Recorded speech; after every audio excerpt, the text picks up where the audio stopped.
Hello everyone, good morning to all of you. आप लोग का जो एग्जाम होने वाला है बिहार एसएससी सीजीएल, उसके लिए जो बायोलॉजी की क्लास लेकर आए थे, आपका एक चैप्टर पूरा कंप्लीट हो चुका है कोशिका का। उसका अगर वीडियो नहीं देखे होंगे तो वो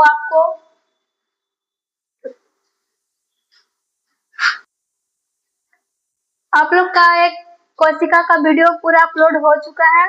नहीं देखे होंगे तो प्लीज उसे एक बार देख लीजिएगा। आज ना आपका नया चैप्टर स्टार्ट होने वाला है जिसका नाम है प्रजनन प्रजनन तंत्र यानी रिप्रोडक्टिव सिस्टम। तो ये ना बहुत ही बायोलॉजी के बहुत ही मस्त चैप्टर है, इसे मिस ना करें। तो चलिए स्टार्ट करते हैं।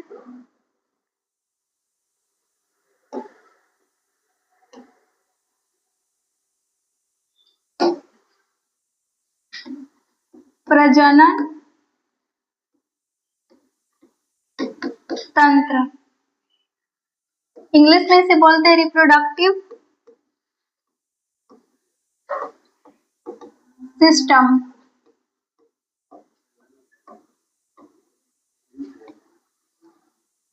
सबसे पहले जानेंगे प्रजनन, ये आखिर होता क्या है। तो इससे ना जनन के नाम से भी जाना जाता है।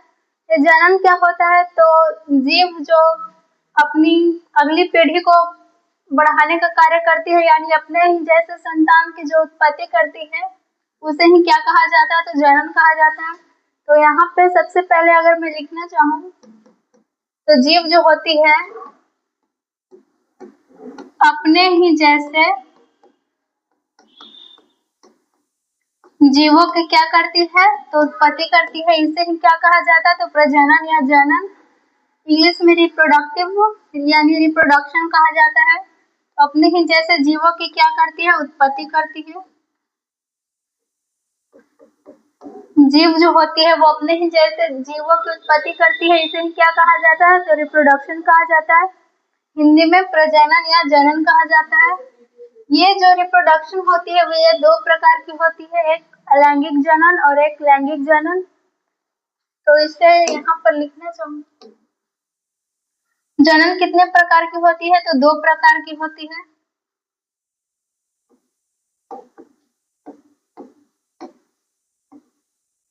एक होता है अलैंगिक यानी एसेक्सुअल, या इसका एक दूसरा नाम है एपोमिक्सिस।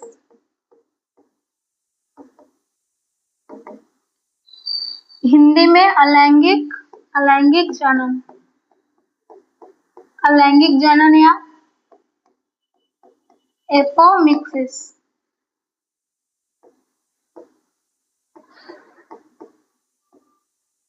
दूसरा होता है लैंगिक जनन या एम्फीमिक्सिस यानी सेक्सुअल रिप्रोडक्शन।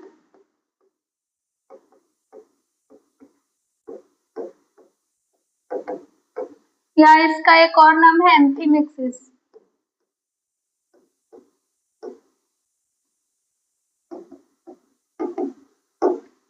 हिंदी में इसे लैंगिक जनन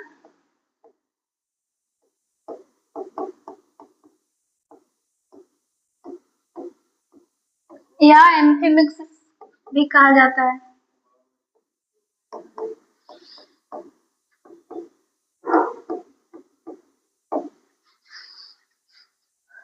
इन दोनों में ना डिफरेंस के माध्यम से इन दोनों को पढ़ लेंगे। सबसे पहला है प्रजनन का जो ये दो पार्ट्स है, एक है लैंगिक जनन और एक है लैंगिक जनन। तो सबसे पहले देखेंगे लैंगिक जनन होता क्या है। तो ये जो लैंगिक जनन होता है खास करके एक लिंगी जीवों में होता है, मतलब एक कोशिकीय जीवों में होता है। एक कोशिकीय जीव वैसे जीव होते हैं जिनका बॉडी जो होता है वो एक कोशिका का बना होता है, और उसमें ही ना ये अलैंगिक जनन को देखा जाता है। तो इसमें सबसे पहले हम अगर मैं लिखना चाहूँ तो अलैंगिक जनन जो होता है एक कोशिकीय जीवों में होता है, एक कोशिकीय जीवों में होता है। और ये जो लैंगिक जनन है वो कैसे जीवों में होता है, तो बहुकोशिकीय जीवों में होता है। बहुकोशिकीय जीव क्या है? तो जिनका बॉडी बहुत सारे कोशिकाओं से मिलकर बना है उसे हम क्या कहते हैं? बहुकोशिकीय जीव। बहुकोशिकीय जीवों में होता है।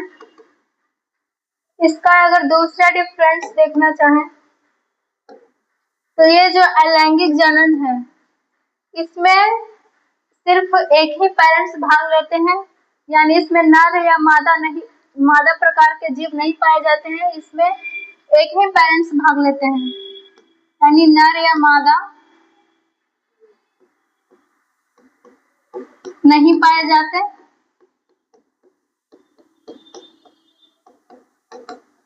अलैंगिक जनन में नर या मादा नहीं पाए जाते, जबकि लैंगिक जनन में नर या मादा पाए जाते हैं। तीसरा डिफरेंस अगर देखना चाहे तो ये जो अलैंगिक जनन है इसमें ना ये अर्धसूत्री विभाजन यानी मियोसिस डिवीजन भाग नहीं लेता है।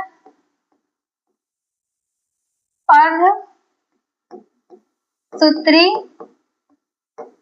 विभाजन यानी मियोसिस डिवीजन भाग नहीं लेता है, जबकि लैंगिक जनन में ना अर्धसूत्री विभाजन यानी मियोसिस भाग लेता है। अर्धसूत्री विभाजन यह अर्धसूत्री विभाजन क्या है? तो जब जनन कोशिका में ये डिवीजन होता है तो वो आधी हो जाती है, उसे हम क्या कहते हैं? अर्धसूत्री विभाजन कहते हैं। तो अगर हम चौथा डिफरेंस देखना चाहें अलैंगिक जनन और लैंगिक जनन में, तो ये जो अलैंगिक जनन होता है इसमें गैमेट का निर्माण नहीं होता है।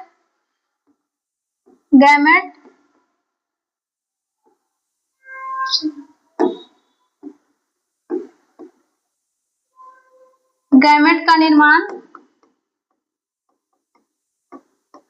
इसमें नहीं होता है, और ये जो लैंगिक जनन है इसमें गैमेट का निर्माण होता है। गैमेट का निर्माण यहाँ पर होता है। यह गैमेट क्या होता है? तो जो फर्टिलाइजेशन क्रिया में भाग लेती है, यानी गैमेट दो प्रकार का होता है, एक मेल गैमेट एक फीमेल गैमेट, और ये दोनों गैमेट ना आपस में मिलकर फर्टिलाइजेशन क्रिया करती है, जिसके पश्चात ना एक नए जीवों की उत्पत्ति होती है। यानी लैंगिक जनन में नए जीवों की उत्पत्ति करने के लिए गैमेट की आवश्यकता होती है, और अलैंगिक जनन में नए जीवों की उत्पत्ति करने के लिए गैमेट की आवश्यकता नहीं होती है। इसमें अगर हम अगला डिफरेंस देखना चाहें तो ये जो अलैंगिक जनन होता है इसमें ना क्लोन का निर्माण होता है। इसमें क्लोन का निर्माण होता है। क्लोन का निर्माण, यहाँ पर क्लोन का निर्माण होगा। यह क्लोन क्या होता है? तो अलैंगिक जनन के पश्चात जो जीव उत्पन्न होते हैं वो अपने पेरेंट्स के बिल्कुल समान होते हैं, यानी जैसा उनके पेरेंट्स होंगे ये भी ना बिल्कुल उन्हीं के जैसा होंगे। तो क्लोन का निर्माण यहाँ पर होता है लैंगिक जनन में, जबकि लैंगिक जनन में जो ऑफस्प्रिंग यानी नए जीव जो उत्पन्न होते हैं वो अपने पेरेंट्स के बिल्कुल समान नहीं होते हैं, यानी डिफरेंट होते हैं। तो यहाँ पर क्लोन का निर्माण नहीं होगा। क्लोन का निर्माण यहाँ पर नहीं होता है।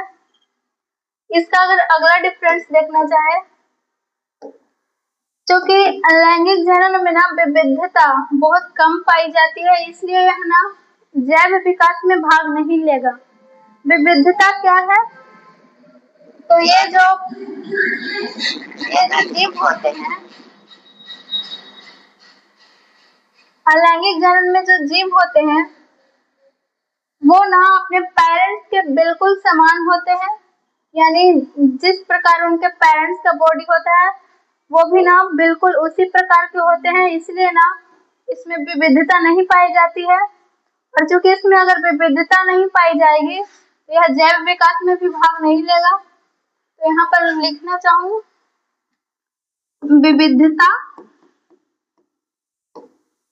नहीं पाई जाती है, इसलिए ना यह जैव विकास में भाग नहीं लेता है। जैव विकास में भाग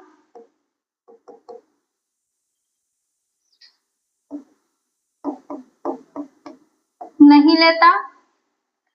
लैंगिक जनन के द्वारा जो संपत्ति उत्पन्न होते हैं उनमें ना विविधता पाई जाती है, यानी अपने पेरेंट्स के वे बिल्कुल समान नहीं होंगे, वो अपने पेरेंट्स से क्या होते हैं तो डिफरेंस होते हैं, और अगर डिफरेंस होंगे तो वो जैव विकास में भाग लेंगे। तो यहाँ पर अगर लिखना चाहें तो लैंगिक जनन से जो उत्पन्न संतति होती है उसमें विविधता बहुत अधिक पाई जाती है, इसलिए ना यह जैव विकास यानी इवोल्यूशन में भाग लेंगे। जैव विकास में यह भाग लेते हैं। इसके बाद जो हम पढ़ेंगे अलैंगिक जनन के प्रकार। सबसे पहले लैंगिक जनन को पढ़ लेंगे, उसके बाद लैंगिक जनन को।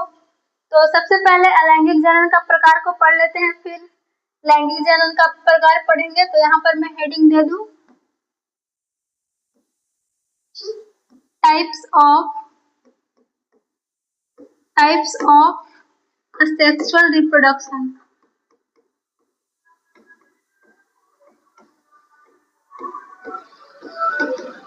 अलैंगिक जनन के प्रकार।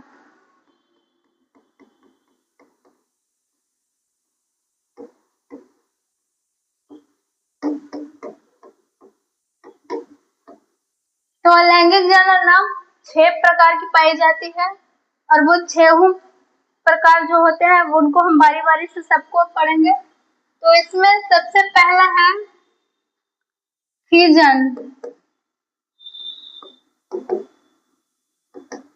यानी विखंडन। विखंडन क्या होती है? तो अलैंगिक जनन में जो जीव होते हैं वो ना अपनी शरीर को अनेक खंडों में विभाजित कर लेते हैं, यानी इनका शरीर जो होता है वो 2 या 2 से अधिक भागों में बढ़ जाता है, और प्रत्येक भाग ना ये न्यू ऑफस्प्रिंग यानी नए जीवों की ना संतति की उत्पत्ति करती है। तो इसमें इसका अगर इसके बारे में अगर कुछ लिखना चाहे तो ये फिजन जो होती है इसमें जीव 2 या 2 से अधिक भागों में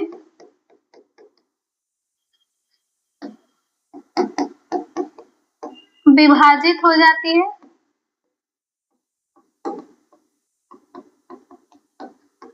और नए जीवों की क्या करती है उत्पत्ति करती है। नए जीव की उत्पत्ति।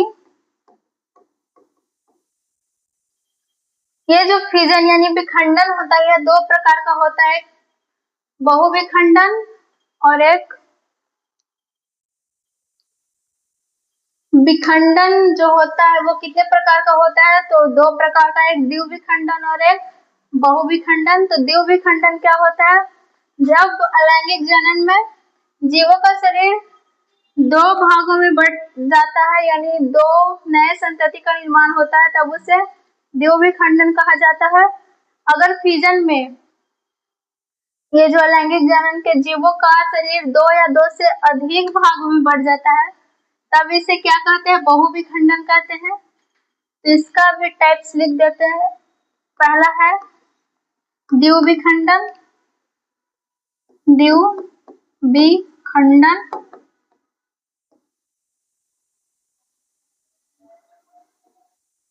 इसमें जीवों का शरीर कितने भागों में बटेगा? तो 2 भागों में बढ़ जाएगा। इसका एग्जाम्पल, इसका मोस्ट एग्जाम्पल हो जाएगा amoeba. Amoeba paramecium euglena. इसका दूसरा जो भाग है यानी फिजन का दूसरा जो पार्ट है वो बहुविखंडन।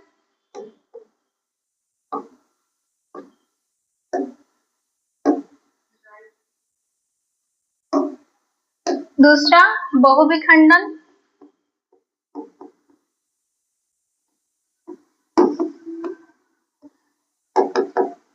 ये बहुविखंडन क्या होती है? जब फिजन में यानी जीवों का शरीर जब 2 से अधिक भागों में बढ़ जाएगा और प्रत्येक भाग ये नए जीवों की उत्पत्ति करेगी तब उसे क्या कहते हैं? बहुविखंडन कहते हैं।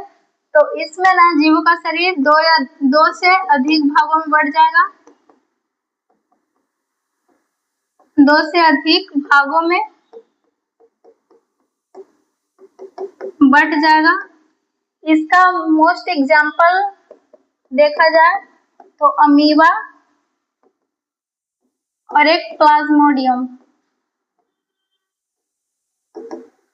यहाँ पर सवाल ये उठता है कि द्विविखंडन में जीवों का शरीर कितने भागों में विभाजित हो जाता है? तो 2 भागों में विभाजित हो जाता है और प्रत्येक भाग ना नए जीवों की उत्पत्ति करती है।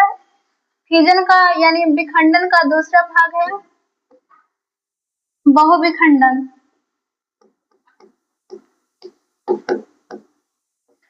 इसमें जीवों का जो शरीर होता है वो 2 से अधिक भागों में बढ़ जाता है, 2 से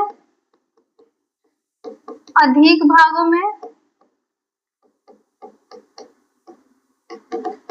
विभाजित हो जाता है। प्रत्येक भाग ना जीवों के जैसा ही मतलब जीवों के जैसा ही जीव की उत्पत्ति करती है, 2 से अधिक भागों में बढ़ जाता है यानी विभाजित हो जाता है।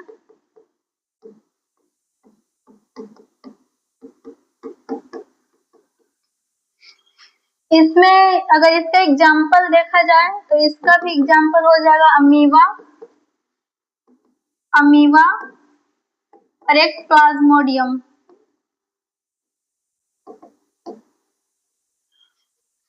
यहाँ पर सवाल ये उठता है, ये जो अमीबा है इसमें द्विविखंडन भी होता है और एक बहुविखंडन भी होता है। तो अगर यहाँ पे कंफ्यूज नहीं होना है, क्योंकि जब अमीबा में यानी प्रतिकूल परिस्थिति आती है तब इसमें बहुविखंडन होता है और अनुकूल परिस्थिति में अमीबा द्विविखंडन करता है। तो यहाँ पर नोट पॉइंट में मेंशन कर देती हूँ। जब प्रतिकूल अवस्था आती है, प्रतिकूल परिस्थिति, तब अमीबा में क्या होता है? तो बहुविखंडन होता है, बहुविखंडन। और अनुकूल परिस्थिति रहने पर अमीबा में क्या होगा? तो द्विविखंडन होगा।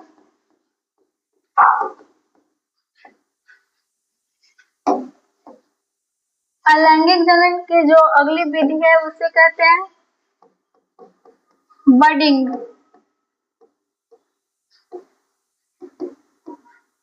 इसमें क्या होता है? तो इसमें सबसे पहले जीवों का शरीर से बड यानी मुकुल निकलता है। इसे हिंदी में मुकुलन। इसमें होता क्या है कि जीवों का शरीर से ना बहुत सारे बड निकलता है, बड यानी मुकुल निकलता है। बाद में जब ये मुकुल मैच्योर हो जाता है यानी परिपक्व हो जाता है तो जीवों के शरीर से ना अलग हो जाता है और एक न्यू जीव का निर्माण कर लेता है। तो इसमें सबसे पहले जीवों का बॉडी से क्या निकलेगा? मुकुल निकलेगा। बॉडी से मुकुल यानी बड निकलेगा।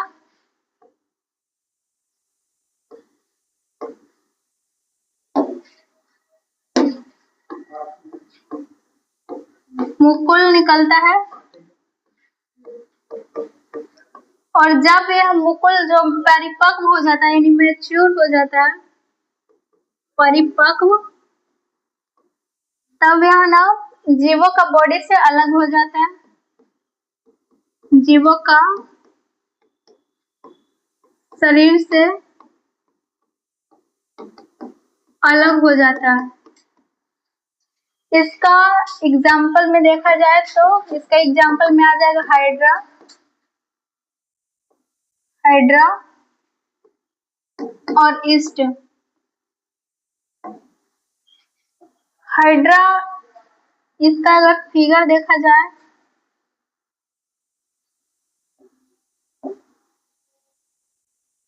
ये रहा हाइड्रा। इसमें ना कहीं पर भी बॉडी से एक छोटा सा मुकुल निकलेगा और जब यह मुकुल मैच्योर हो जाएगा यानी परिपक्व हो जाएगा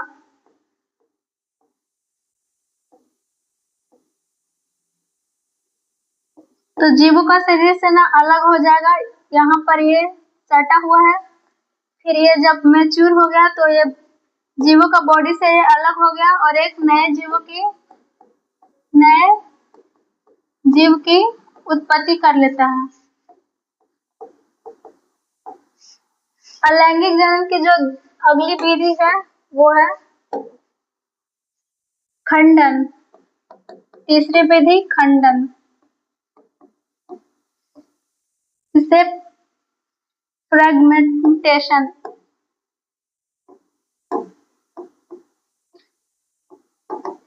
फ्रेगमेंटेशन भी कहा जाता है। तो इसमें क्या होता है कि जीवों का शरीर जो होता है वो अनेक खंडों में बढ़ जाता है यानी विभाजित हो जाता है और प्रत्येक खंड ना जीवों के जैसे ही नए जीवों की उत्पत्ति कर लेती है। इसमें अगर लिखना चाहें तो जीवों का शरीर अनेक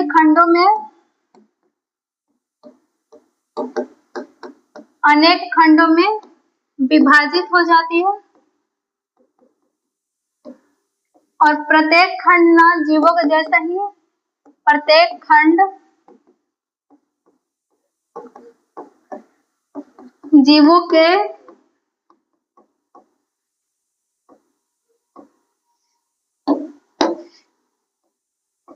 जैसा ही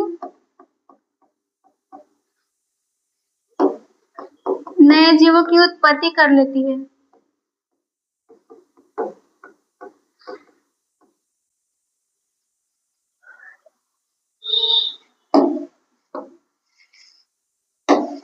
इसका एक और नाम मॉर्फोलैक्सिस भी है।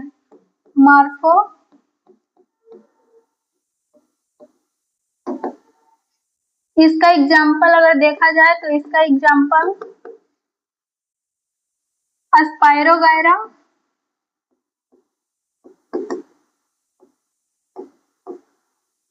राइजोपस और रिसिया। स्पाइरोगायरा, राइजोपस और रिसिया ये जो जीव है इसमें अलैंगिक जनन की कौन सी विधि होगी तो खंडन होगी। अलैंगिक जनन की जो अगली विधि है वो है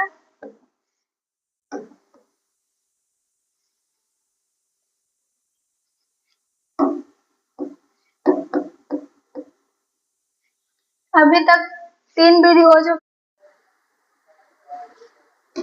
अभी तक हमने अलैंगिक जनन की 3 विधियां पढ़ चुकी है और इसमें 3 और बचा हुआ है जिसमें चौथा है ये रीजनरेशन यानी पुनर्जनन।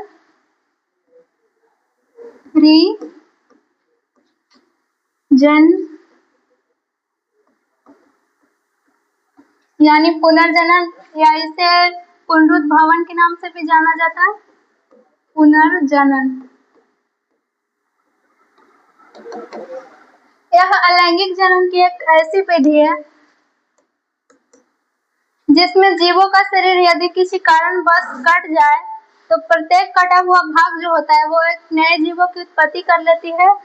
यानी इसमें अगर मैं लिखना चाहूँ तो जीवों का बॉडी यानी पेरेंट्स का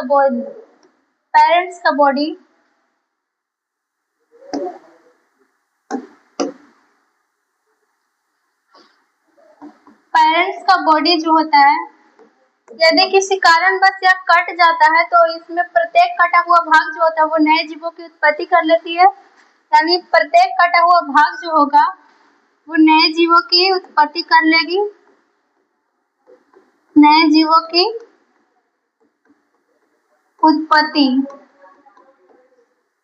रीजनरेशन में होता क्या है कि अगर कोई भी मतलब ये पेरेंट्स का बॉडी किसी कारणवश कट जाता है तो प्रत्येक कटा हुआ भाग जो होता है वो नए जीवों की उत्पत्ति कर लेती है। इसका एक बेस्ट एग्जांपल हो जाएगा प्लेनेरिया। प्लेनेरिया प्लेनेरिया इस प्रकार का जीव होता है। इसको हम 3 जगह से ना इस प्रकार काट देते हैं। अगर यहाँ से कट जाएगा तो ये रहा ऊपर का भाग, और ये ना रीजनरेशन करके यानी पुनर्जनन करके अपना इस वाला पार्ट को भी ना पूरा कर लेगा।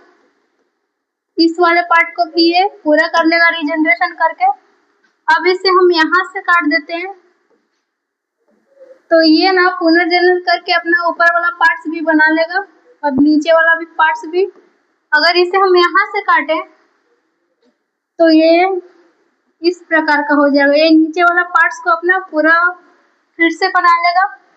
इसे ना एक और नाम मॉर्फोलैक्सिस के भी नाम से जाना जाता है, यानी रीजनरेशन को एक और नाम क्या है तो मॉर्फोलैक्सिस।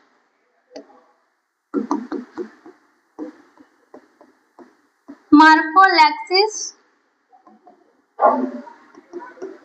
के नाम से भी जाना जाता है। एक हमारे सामने एक जीव पाया जाता है जिसका नाम छिपकली। कभी कभी हम देखते हैं कि उसका मतलब जो पूंछ होता है वो कट जाता है तो वो रीजनरेशन करके ना अपना पूंछ को यानी पुनः बना लेता है, तो उसे क्या कहते हैं एपीमॉर्फोसिस। छिपकली में जो होता है उसे एपीमॉर्फोसिस कहते हैं। एपीमॉर्फोसिस।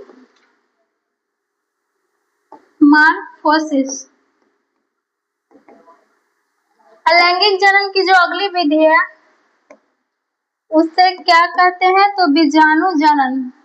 जो 5वीं विधि है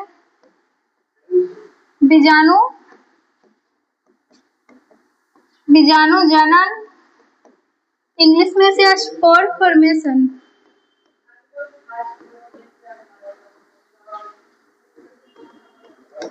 बीजाणु जनन यह जो बीजाणु जनन है वो अलैंगिक जनन की एक ऐसी विधि है जिसमें बीजाणु सबसे पहले बीजाणु धानी के अंदर मैच्योर होगा यानी परिपक्व हो जाएगा। उसके बाद जब ये मैच्योर हो जाएगा तो बीजाणु धानी जो होती है वो फट जाती है और फटने के बाद ना ये बहुत सारे नए जीवों का निर्माण कर लेगा। तो इसमें सबसे पहले बीजाणु मैच्योर कहाँ होती है तो बीजाणु धानी के अंदर मैच्योर होती है यानी परिपक्व होती है। बीजाणु जो होती है मैच्योर कहाँ होगी तो बीजाणु धानी के अंदर।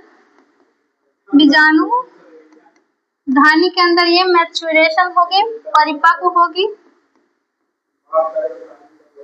और ये बीजाणु धानी फटते ही इस प्रकार का बीजाणु धानी होता है।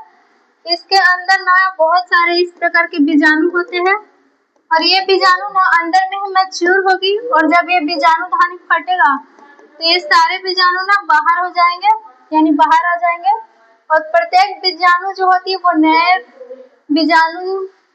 बीजाणु कोशिकाओं का निर्माण कर लेती है यानी नए कोशिकाओं का निर्माण कर लेती है। ये जो बीजाणु होती है ये 2 प्रकार की पाई जाती है।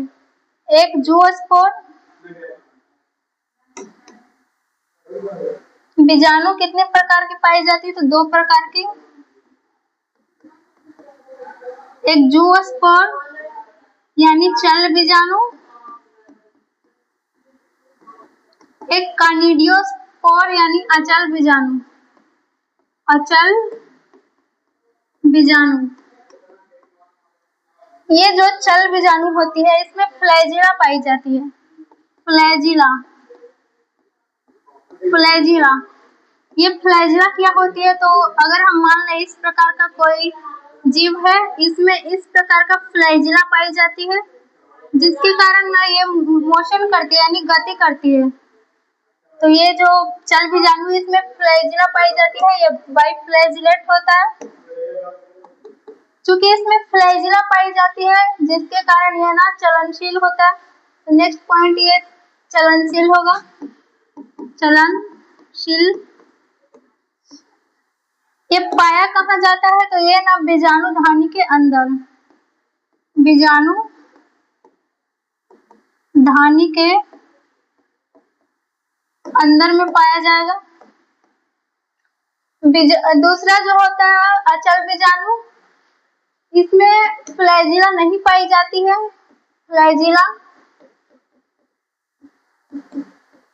नहीं पाई जाएगी। इसमें अगर फ्लैजिला नहीं पाई जाएगी तो ये अचल होगा, यानी चलेगा नहीं, अचल होगा, अचल होगा। और ये पाया कहाँ जाता है, तो बीजाणु धानी के बाहर, बीजाणु धानी के बाहर में पाया जाएगा। इसका अगर एग्जाम्पल देखा जाए तो क्लेमाइडोमोनास, क्लेमाइडोमोनास।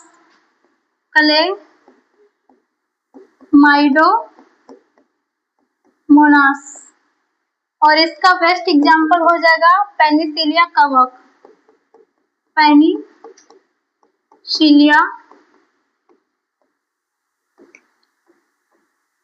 कवक। लैंगिक जनन की जो अगली विधि है वो है कायिक प्रवर्धन, वेजिटेटिव प्रोपगेशन, यानी कायिक प्रवर्धन, कायिक प्रवर्धन।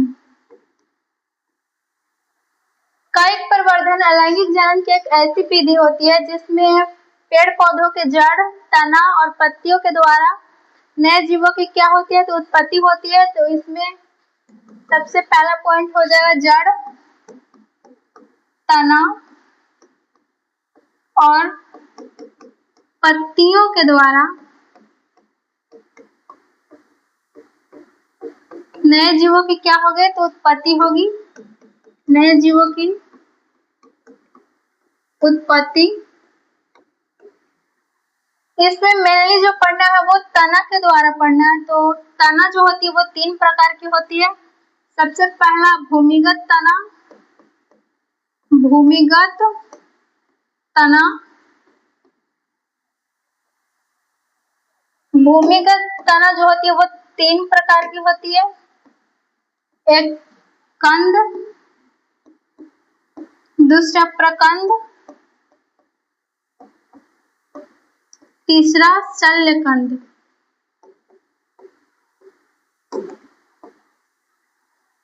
इसे अंग्रेजी में अगर देखा जाए तो इसे ट्यूबर, राइजोम और इसे बल्ब कहा जाता है। इसका बेस्ट एग्जाम्पल हो जाएगा आलू,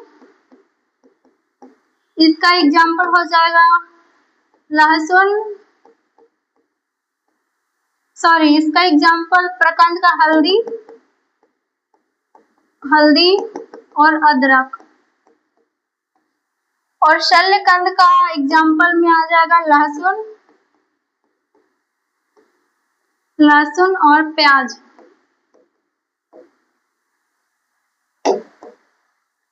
दूसरा है, पहला हो गया भूमिगत तना, दूसरा भूस्तरीय तना, भूस्तरीय तना। ये भी ना 3 प्रकार की पाई जाती है। पहला ऑफसेट, दूसरा शक्कर, तीसरा रनर।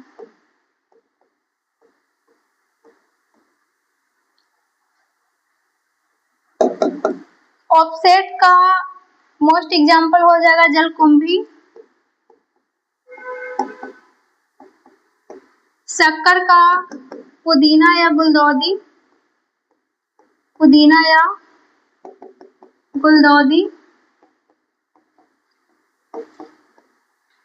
और रनर का दुबिया घास, दुबिया घास। इस प्रकार अलैंगिक जनन की 6 विधियां समाप्त हो चुकी है। तो नेक्स्ट वीडियो में मानव प्रजनन तंत्र यानी ह्यूमन रिप्रोडक्टिव सिस्टम पढ़ेंगे। तो आज के लिए यहीं तक, थैंक यू।